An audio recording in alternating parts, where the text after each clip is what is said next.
I wasn't allowed to talk to the boy with wings, my brother, but I wasn't permitted to call him that anymore.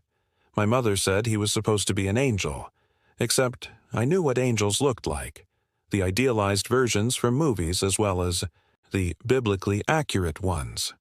He was more like a crow, a hideous bird-like creature resembling the body of a male adolescent college student spliced with a diseased bird. My brother didn't even have a name.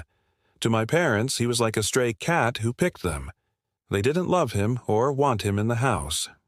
On the flip side, he was also an angel, a once-in-a-lifetime opportunity to observe something that defied the laws of physics with power like no other.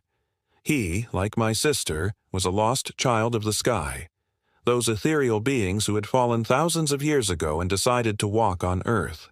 He had saved my life as a baby. I was so young that I don't remember it, but Mom likes to remind me every year on my birthday that I wouldn't be alive if it weren't for the angels in our attic, my adopted brother and sister. I was born severely premature, with only a small chance of surviving one night. Mom said she prayed endlessly, begging for a miracle, and was visited by the two beings who gave me life through their divine power. When I pulled through, Mom begged them to stay and watch over me until I was old enough to fend for myself. If I think back to my earliest memory, it's the angels babysitting and watching over me. Back then, they actually looked cherubic. Or maybe that's just how I remember them. My brother bore huge white wings, almost like a swan, while my sisters were more grayish. They used to smile and giggle, and for a while we were actual siblings. But as I grew up, I saw less of them. Mom would drag them away while we were in the middle of some shenanigans, and I wouldn't see them for days, sometimes weeks. I thought the angels had finally flown away back home. I was sad, I guess. I was just a little kid, and my older siblings had vanished. When I started hearing noises upstairs, the familiar sound of their wings scraping against wooden floorboards and the crumbling ceiling, Mom and Dad told me my siblings were now inside the attic. It was too dangerous for them, so they were safe, upstairs, which meant no more playing with them, and especially no more mentioning them to family members and friends. Mom was very strict with me. "They're magical beings, Nini," she told me one night before bed. "There's a lot of bad people out there who will want your brother and sister for bad things. So we need to keep quiet about them, all right?" I went to school the next day and drew a picture of the two of them playing with me. At the end of class, my teacher gently pulled me aside. "Am I in trouble?" I asked, and she laughed, gesturing for me to sit down. No, you're not in trouble. I just want to talk about the art you made during class." I shuffled on my chair, well aware of my promise to Mom. I wasn't allowed to talk about the angels in the attic. "This is a very pretty drawing, Nini," my teacher said, holding it up. "Are they angels?" I nodded excitedly. "They're my brother and sister." Her eyes darkened. She shuffled back on her chair. "Oh, I'm so sorry. I didn't mean—" "No, my siblings are alive," I said. "They're angels, and they live in the attic." I remember her smile was a little too big. She leaned forward, plucking my drawing from my hands. "Do they have names?" "No," I told her matter-of-factly. "They're not allowed names." Her smile faltered slightly. "What do you mean they're not allowed names, sweetie?" Mrs. J was my favorite. Teacher, usually, but I could already sense her growing unease. I pretended not to see her digging her nails into my drawing. I told her exactly what Mom told me. "Because they're angels," I said, giggling. "They don't need human names." Mrs. J nodded, handing me back my drawing. "Sweetie, I know I'm not supposed to ask this. I'll probably get in trouble, so can we keep this between you and me?" I nodded, my stomach twisting into knots. Maybe I had said the wrong thing. Okay. When my teacher leaned closer, her expression darkened significantly. Let me back up a couple months. Mrs. J had been absent for a while. She used to be smiley and colorful, always excited to teach us. But she came back weeks later, distant and, somehow, hollow. Her smiles were forced, and even then, sitting in front of me wearing a giant grin, I could tell my teacher was distraught. I felt guilty that my siblings were angels and could probably heal her pain. Mom's rules would never allow that. "Nini, would you be able to tell me what these angels look like?" I shrugged. "Well, they have wings." "No, Nini," Mrs. J stabbed at the drawing, running her index across my sister's stick-person face. I had drawn her thick red hair in a fuzzy, crayoned blur, and my brother's curls in a brown cloud. I never saw their halos, but I'd drawn them above their heads anyway, along with large feather-like wings. "What do these angels look like?" I was going to reply, but then Mom poked her head inside. "Nini, it's time to go home, honey." She smiled at my teacher, who to my surprise stuffed the drawing in her pocket. Mom definitely saw her attempt to hide my picture. I saw her demeanor stiffen slightly, her arms already defensively crossing over her chest. "Mrs. J, is there a problem?" My teacher jumped to her feet, faking her smile once again. "I was just talking to Nini about her homework." Mom nodded, slowly maintaining her expression. "I'm sorry about your children." She cleared her throat. "They were so young." "They're my babies," my teacher's voice splintered. "I'm sure you understand a mother's grief. Please excuse me." "I'm here if you want to talk," Mom said. "We all know Adam liked to dabble with recreational drugs." Mrs. J's smile faltered, and I saw the switch from my teacher to a parent. "I don't need your pity," she spat. "If I'm honest with you, if I hear one more person telling me, everything is going to be okay, I am going to lose my mind. Thank you, but I don't want your sorry. I don't want your condolences." Her voice broke, and I immediately wanted to give her a hug. I watched my teacher open up my laptop, ostensibly, ignoring my mother. "If you're going to stand there and waste my time, I suggest you leave." Mrs. J caught my eye, her lips curling into a scowl. Mrs. J pulled out my drawing, slapping it on the desk. "Your daughter has an interesting imagination." Mom's eyes widened as she took the drawing. She wrapped her hand around my wrist and gently pulled me from the room. When we were in the car on the way home, I asked why my teacher was so upset. Mom didn't reply for a long time, leaving me drowning in uncomfortable silence. I knew she had the drawing. I knew I was in trouble. I expected her to lecture me, but instead, she bought me chocolate ice cream from a drive-thru. While I was eating it, she cleared her throat. "Mrs. J lost her children," Mom said, her fingers tightening around the wheel. Craves.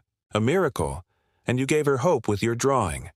Mom pulled it from her pocket and, to my horror, tore it up and threw it out of the window. I watched it land in a puddle. My brother's crayoned smile disappeared under the murky water. "Nini, did you tell Mrs. J about your brother and sister?" I didn't answer, ice cream creeping back up my throat. "Nini," Mom said again. I shook my head. "No," I lied, and when she gave me the look, I caved.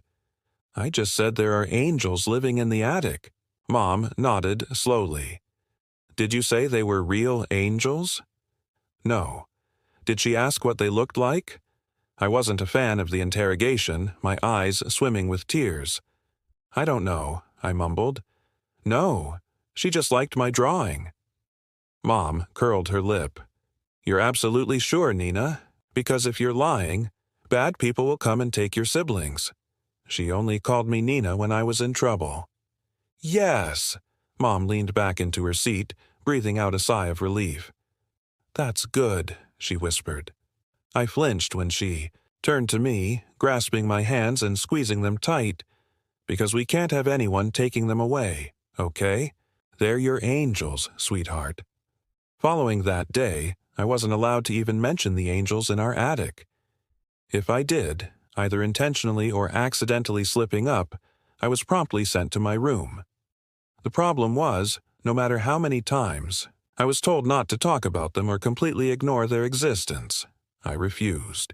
These two, whether angels or not, were still my brother and sister. I told my aunt about them when I was maybe 10 during Thanksgiving dinner. It was a slip of the tongue. She thought I was joking. We were all sharing our wishes for the upcoming year, so I had held up my glass of juice, copying my parents' toast, and declared, "I wish I could see my brother and sister who are in the attic again." Aunt Jules spluttered on her own wine, and I caught the look she shot my mother. She already had tomato cheeks, giggling a little too much for an adult woman. Mom had already set several glasses of water in front of her, but she was ignoring all of them. "Frida," she chuckled, wiggling her eyebrows. "Is there anything you should tell me?" Mom slowly lowered her own glass, her lips pressed to the rim. "Jules, you know my daughter has an overactive imagination. They're more like imaginary friends." And Jules straightened in her seat, suddenly her smile fading. "That's not what I wanted to talk about." She turned to me, color bleeding from her cheeks. "Nini, why don't you go upstairs to your room? I need to talk to your mother." "No, it's okay. I'm almost an adult, too." I smiled at my aunt. "Nina, you are 8 years old." Dad grumbled, inhaling piles of mashed potato. I didn't move, staying stubbornly still. I figured if I stayed as still as possible, the adults might not notice it was past my bedtime. "Nina." Mom's tone was a warning. "Go upstairs." I reluctantly dragged myself upstairs.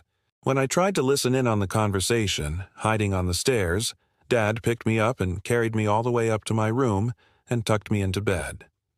I thought I could stay awake and strain my ears to listen to the conversation, but I fell asleep, was woken by something wet trickling down my face. Opening my eyes, I found myself staring at a single puddle of red pooling from my ceiling. I sat up, swiping my fingers down my face. Blood. When a lone feather hit my cheek, I jumped out of bed, my heart hammering. Instead of calling for my parents, I grabbed my pink chair from my dressing table and positioned it below the red stain. I hopped onto it, standing on my tiptoes and dragging my fingers across scarlet. I risked knocking 3 times. To my surprise, there was a response. 2 single knocks. "Are you okay?" I asked, pressing my face to the ceiling so they could hear my voice. Another single knock. No. Something ice-cold slithered down my spine. I tried again. "Are you hurt?" "Yes." His voice was a soft sob. I jumped, almost toppling off of the chair, hearing my brother's strained voice. When I really listened, pushing all of the sound out of my head, the light hum of my bedroom light, and my parents downstairs, arguing with my aunt, his cries splintered through the silence. I jumped off the chair and almost immediately heard the sound of his movements, his wings scraping the floor. "Nini." I imagined him pressing his face against the floor. "What are you doing?" I got all the way to the door, my fingers wrapped around the ornate handle. "I'm telling Mom you're hurt," I said. "You need help." "Wait, don't." The urgency in his tone stopped me dead in my tracks. It's just a broken wing," he whispered. "I'm okay. It will heal." I didn't know what to do, so I stayed with him, balanced on my chair for hours. I told him stories from my favorite books, and he seemed to like them. He even knew the characters' names before I said them. When I was getting sleepy, I dragged a blanket from my bed and slumped into the chair. "What's your name?" "I don't know," he said after an uncomfortable pause. "Mom said angels don't have names," I said. "Correct." "Okay, so can I name you?" I heard the sound of him, rolling onto his side. "Sure, Simba," I declared, glancing at my stuffed lion perched on my pillows. He chuckled, and I realized I had never heard an angel laugh before. It sounded just like mine. "That's not a proper name. Peter." I was frowning at my scrappy copy of Narnia. "Nah," he sighed. "I don't think that's me." I picked up a random book, flicking through it. "Okay, then. How about Jude?" "Jude," the angel murmured, wallowing the name around his mouth. "I like it." I nodded excitedly. "What about our sister?" Lily. The small squeak came from the angel girl herself. "I like the name Lily," she whispered. I felt proud of finally naming them, and they started to feel more like siblings. To me. I started sneaking food up to the attic. Just salted crackers at first, and holy water from my mother's fountain. But angels are hungry, and had a particular liking for snacks and junk food. Initially, I shoved the food through the cracks, in the floorboards to avoid getting caught. But then, I grew brave, and started hauling my old Nintendo DS and an ancient game of Monopoly up there. I had to squeeze myself through a suffocating gap, after climbing up a wobbly wooden ladder and carefully removing several floodboards so I could pull myself through. Once I was through, though, eagerly holding snacks and games, my eyes adjusted to surroundings, my DS slipping through my fingers. I had never been inside the attic before. When I questioned what was inside, I was told it was for storage, except the storage room smelled of antiseptic. "Could you put the floorboards back?" Jude's shuddery voice startled me. "I'm cold." The two figures slumped against the wall sent my heart into my throat. Jude and Lily. I hadn't seen them since I was a child, since they were dragged away from me when I was playing. I had grown up with their voices bleeding through my ceiling, and imagined them much older. But they were still the same age. Exactly the same age. College kids, or maybe older. Early 20s. The same angels who played with me when I was a child.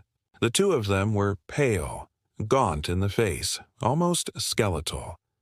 I always thought their wings were beautiful and swan-like, majestic, otherworldly.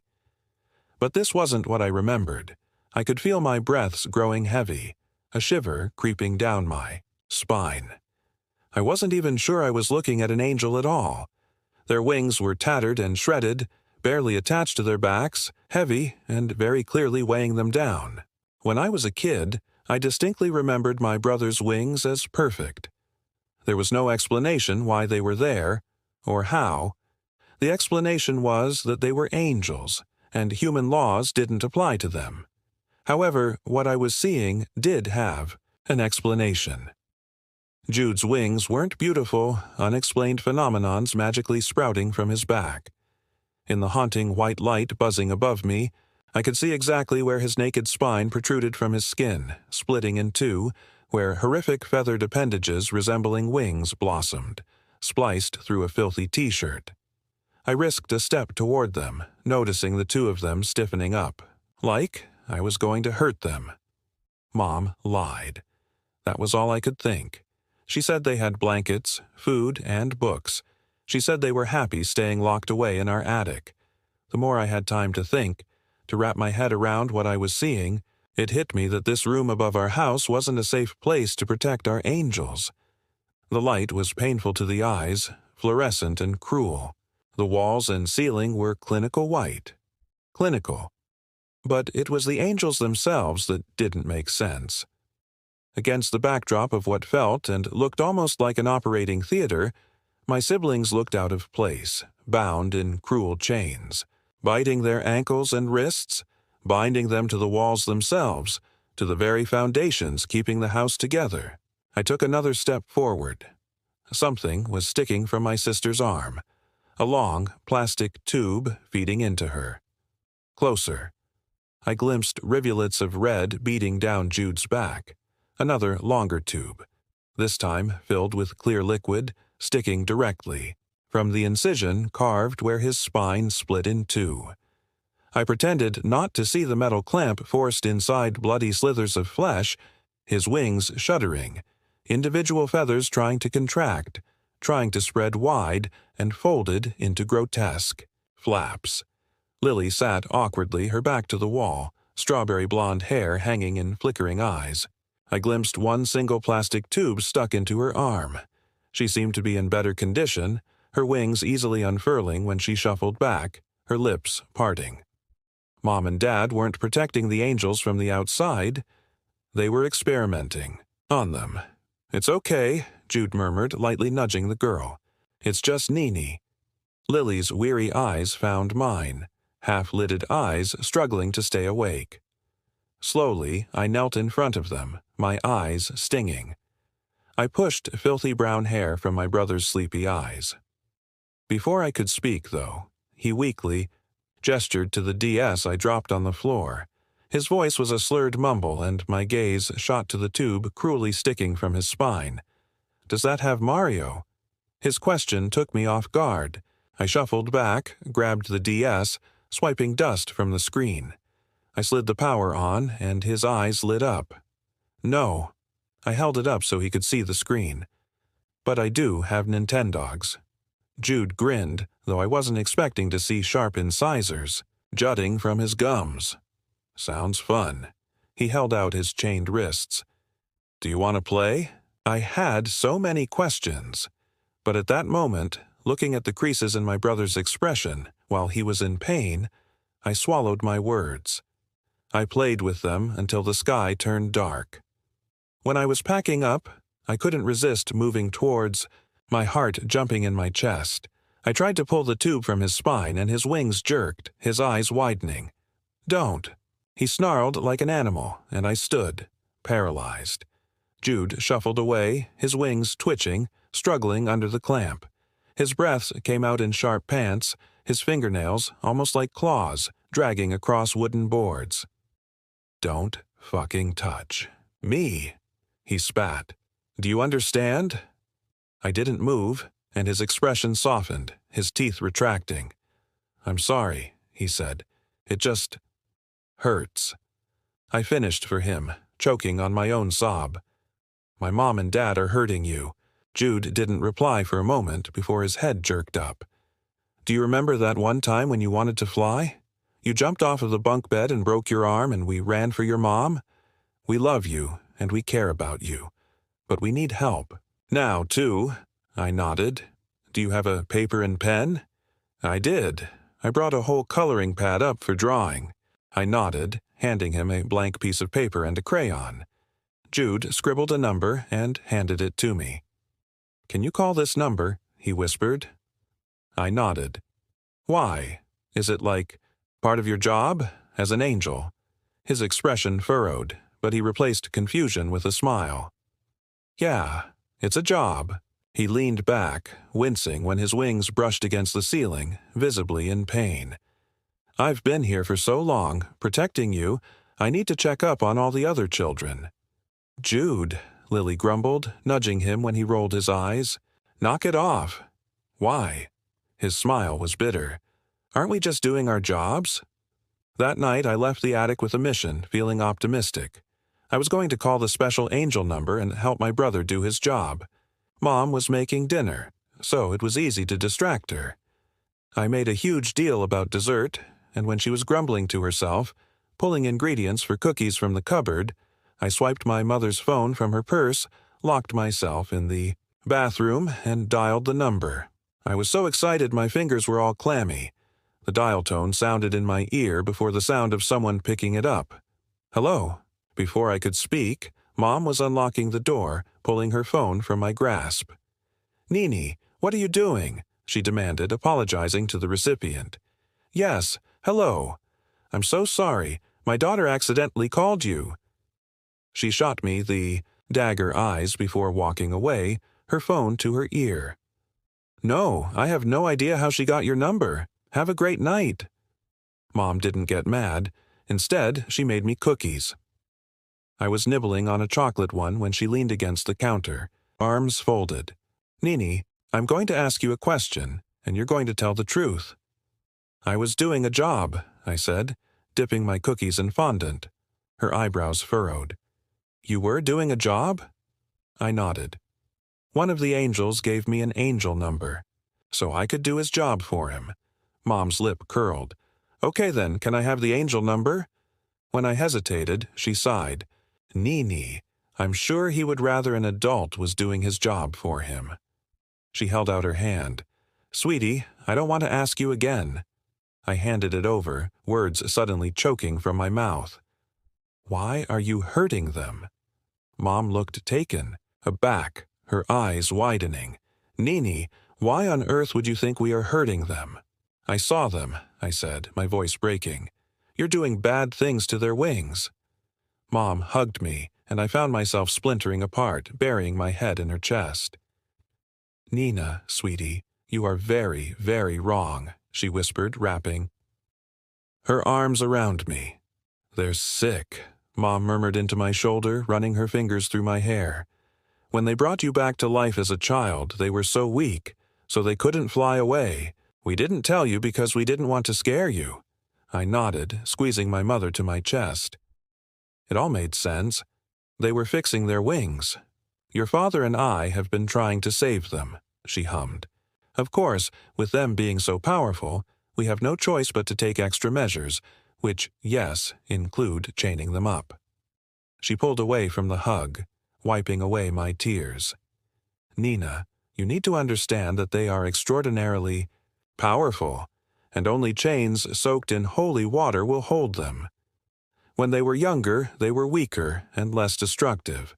But, as you saw, they are growing stronger every day." I felt a pang in my chest. "Then they'll fly away," I whispered. Mom pursed her lips but nodded, giving me another cookie. "Then they'll fly away." I didn't visit the angels for a while after that. I think part of me was scared of them, scared of their destructive power. But then I missed them. So I grabbed snacks from the kitchen, a handful of DS games I knew Jude would like, and crept out of my room, making a beeline towards the attic. Except when I climbed the wobbly stairs, the loose floorboards leading to the attic had all been replaced. I had an idea to tell them by knocking on my ceiling. But when I came home from school, running up to my room, my bedroom was out of bounds. "We're redecorating," Mom smiled brightly. "For now, you'll be sleeping in our room." I had no way to contact them. When my room was finished, I had a brand new ceiling. I knocked all night, balancing on my chair, waiting for a response. I never got one. I did hear them, though. In the middle of the night, their pained screams bled through my walls, keeping me awake. I saw their blood seeping through the walls, the ceiling, stray feathers choking the air, as if our house felt their agony. When I slipped out of bed, I stepped on tattered pieces of their wings pricking my bare feet. I ran the faucet to wash my face, but instead, blood ran thick, staining porcelain. They must have been sick enough to almost feel human. I heard their wails, their pleads for death, and half wondered if they were asking their father. God. Mom told me over breakfast that the angels were deathly ill. She told me to pray for them, and I did, bent over my frosted flakes. I prayed their father would hear them and save them, like they saved me. Eventually, their cries stopped. Dad said they were finally stable, and my mother broke down in tears. When I hit my tweens, then my teens, I forgot about them. I was still aware of the sick angels in my attic. But being a teenager, I guess I was more interested in experimenting with my sexuality and spending time with friends. But that didn't mean they didn't exist. When I was 18, I left for college, but I still visited for the holidays. I finally saw them again. It was hard to ignore the boy with tattered white wings jutting out from his spine and the slit in his shirt as he dragged himself downstairs, sneaking into our refrigerator. I wasn't sure what this version of Jude was. He was different from the one I met in the attic.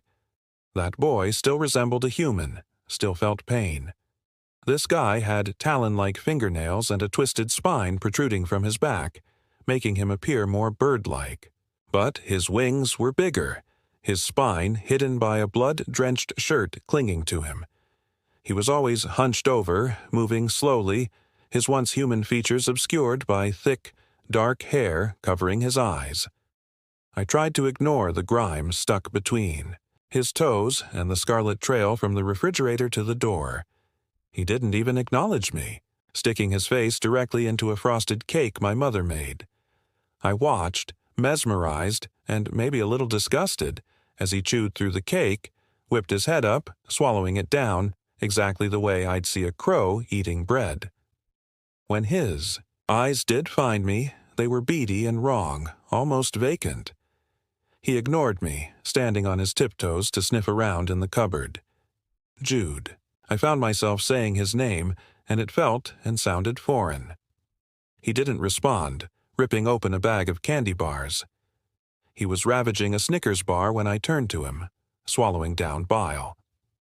Jude's sickness really had turned him from an angel into something else. His body was more of a grotesque contortion of angel and human. His bones jutted out in weird places, his wings a lot better and sturdier, but much sharper, every individual as sharp as a needlepoint. "How old are you?" I asked casually. "I'm almost 19, and you've been 19 for most of my life. But you're also an angel, so that would make you, like, old." It was a joke. I was hoping he'd retained his humor from when I was a kid. I remembered telling him a joke, and he actually laughed, like a real, proper laugh. "Jude," I said again. He twisted around, chocolate slew dropping down his chin. It hit me when he slowly inclined his head, beady eyes twitching. He couldn't understand me. Or, at least, he was struggling to fully understand me. I noticed his eyes were glued to my lips. He was reading my words. I stood up slowly. Mom and Dad were at the store, so I didn't have much time. "If you have wings, why don't you fly away?" Jude dragged his twitching body to the door, his arms full of snacks. I didn't expecting him to laugh, one arm whipping out, curled nails gripping the doorway, the other grasping salted chips. His laugh was strange, no longer human, more of a bird-like squawk. Instead of speaking, he saluted me with his candy bar and walked away, still chirping to himself. 2 weeks later, I got a glimpse of Lily. Her wings were larger than her, monstrous gray appendages splitting her spine in two. Lily's clothes were barely clinging to her skeletal frame. She was hunched over, a single chain wrapped around her ankle. She went straight to the kitchen faucet and turned on the stream of water, gulping greedily, her fang-like teeth piercing silver. When she dropped to her knees, weighed down by her wings, I couldn't stand it anymore. I shoved the door open to the patio. "Go," I managed to choke out, pointing outside. "Fly. I won't tell Mom." I saw her longing to be free, desperation, crumpling her attempt at a smile. She nodded, making a beeline for the door. Her wings weren't strong enough, so I grabbed duct tape and reinforced them as much as I could. I pulled off my jacket and threw it over her shoulders, pulling her into a hug. She didn't speak. I don't think she could. Her neck was narrower, more bird-like. I wasn't even sure if she had vocal cords anymore. "Go," I said, halfway to the door. "I'll go get your brother." With a broken smile, she stepped over the threshold. She was so close to cold air on her skin, sunlight reflecting in wide, hopeful eyes filled with tears. I watched her spread her wings, flying up, up. There was a knock on the front door, and I panicked, shutting the door. "Go," I hissed. "Hello?" Footsteps. They weren't my mother. "Frida?" The kitchen door flew open, an all too familiar face, followed by a pained shriek. "Serena!" It took me half a second to realize my old elementary school teacher was standing in the doorway, her frenzied eyes glued to Lily. I watched her take slow steps forward, stumbling, her hands covering her mouth. "Serena," she sobbed. "Oh, God, my baby." Her lip started to curl, and I felt her scream rooted inside my skull, her gaze locked onto the girl's wings. "What did they do to you? What did they do?" Bang! In the time it took for the angel to drop to the ground and her mother following suit, reality slammed into me in an icy wave. Lily hit the patio, scarlet spreading around her. She wasn't an angel. "Nina." Mom was in the doorway, a shotgun in her hands. Next to her, Jude stood, his eyes wild, his mouth gagged by my mother's hand. "Mom," Jude muffled, his gaze found my teacher crumpled on the floor, his expression contorting, growing feral. He lunged forward, his bird-like cry becoming more human, resembling a child's screech. Mom yanked him back, slamming her hand over his mouth. "Mom!" I watched, paralyzed, as she turned on him, sticking the gun between his brows. "Stay," she spat, running the barrel of the gun down his naked back. Mom saw his sharp glance towards freedom, forcing him into his knees. "Move, and I shoot her." She twisted back to Lily, who wasn't moving. He dropped to his knees, slowly raising his hands. "Okay," my mother gasped out. "So, I want to get several things very fucking clear." In 2 strides, she was looming over my elementary school teacher. I watched her stick the barrel of the gun, protruding it into the woman's head, and blowing her brains out all over our kitchen floor, seeping scarlet and fleshy pink chunks decorating my shoes. The angels didn't react. Lily lying in her own blood, and Jude staring, dead-eyed at his mother. I couldn't breathe. I was aware I had thrown up all over myself, but I didn't remember moving, only the thick acidic sludge dripping down my face. "You don't have a mother," Mom spat at Jude. "You are a fallen angel who dropped from the skies thousands of years ago, and now walks the earth." I watched her cradle the boy's face. "You saved my daughter. You were my perfect miracle." Mom's eyes were manic, her smile widening. She tightened her grip, forcing him to look at her. "Aren't you?" He didn't reply, his lip curling. Mom laughed in his face. "Adam, you were your mother's worst enemy," she said, spite dripping from every word. "Do you know how much it upset her to see her own son hurting himself? Right in front of her." Her gaze flashed to Lily. "Serena was a whore of a woman," she spat. "Every day, I watched and listened to your mother complain about the 2 of you.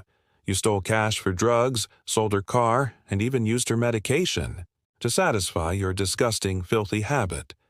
Serena was sleeping around, and your own father called you a disgrace. Honestly, Adam, I should have left you in that hotel room." She gripped harder, her manicured nails slicing into his skin. "Unconscious, drooling, a needle sticking from your veins.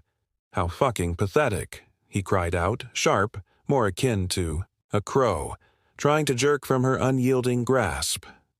"I should have let you destroy your body, let your mother find you unresponsive again."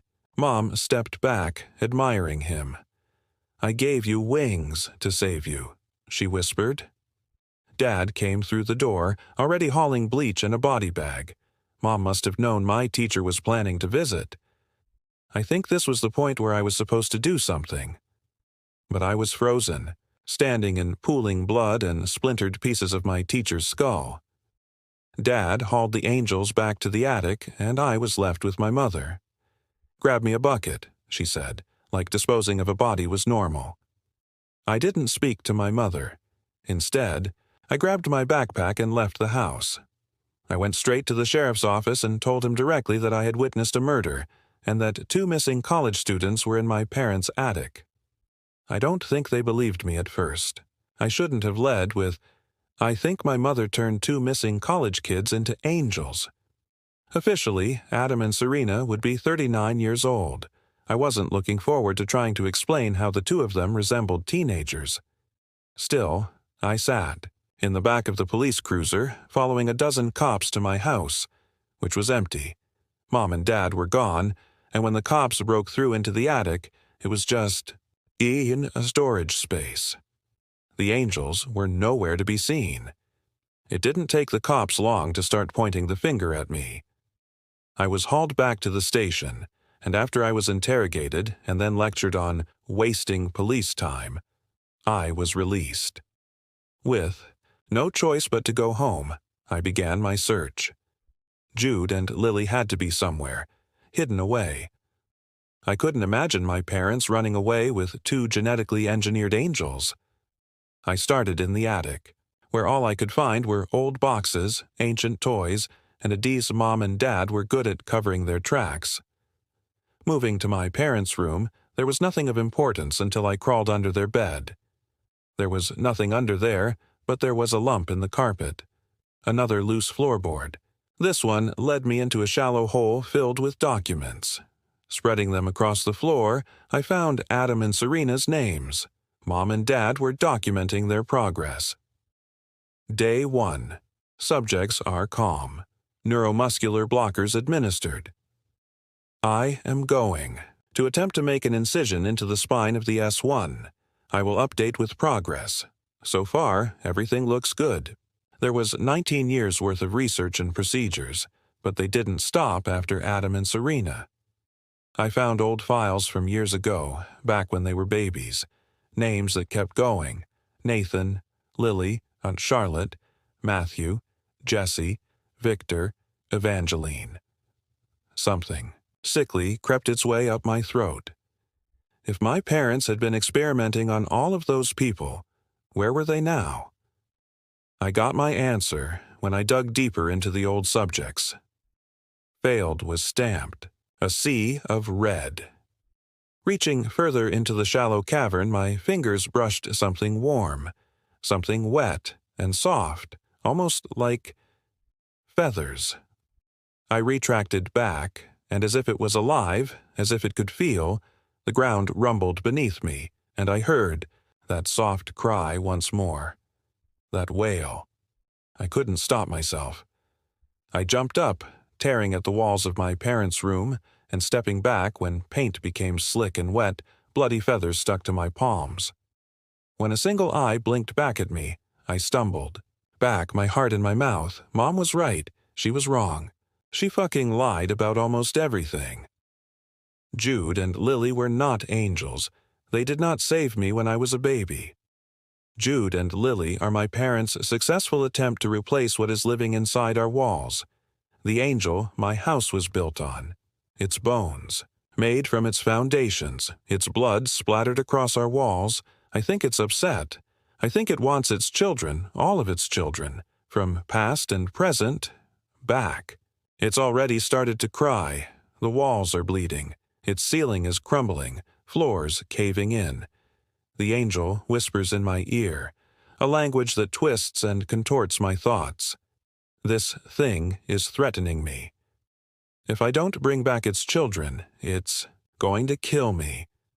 But I can't help wondering if it's trying to tell me something. Are those that failed still inside our house? I'm updating this post before I post the whole thing. Last night I couldn't sleep. I've been in agonizing pain for hours. Lighting bolts are running up and down my fucking spine. I stuck my hand under my shirt to relieve the tension, only to pluck a single feather quill from my body. What my parents did to Jude, Lily, and all those kids. Am I their next subject?